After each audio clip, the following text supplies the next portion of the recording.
मला अभिमान आहे आमचे संभाजी पाटील निलंगेकरजी, ज्यांनी महाराष्ट्राचे मंत्री म्हणून या महाराष्ट्राच्या मराठवाड्याच्या विकासाकरता प्रचंड ताकद मंत्री म्हणून या ठिकाणी आणि या जिल्ह्याचे पालकमंत्री म्हणून महाराष्ट्राच्या सरकारमध्ये एक यशस्वी मंत्री म्हणून काम केलं।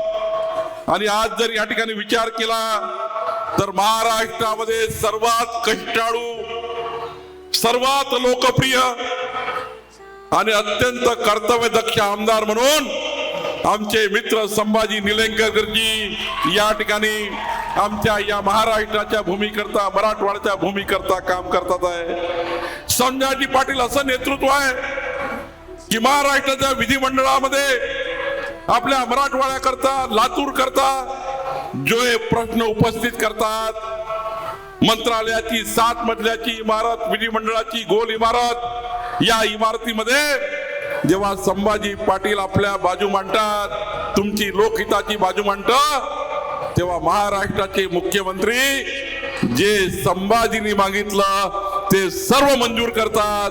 खऱ्या अर्थाने महाराष्ट्राच्या मंत्रिमंडळामध्ये अत्यंत आदराचं स्थान ज्या अत्यंत चांगल्या आपल्या कष्टाळू नेत्यांना आहे त्या व्यक्तीचं नाव या ठिकाणी संभाजी पाटील निलंगेकर आहे। बंधू भगिनींनो, खऱ्या अर्थाने लोकनेता कसा असावा तो संभाजी पाटलासारखा असावा, संभाजी पाटलासारखा असावा।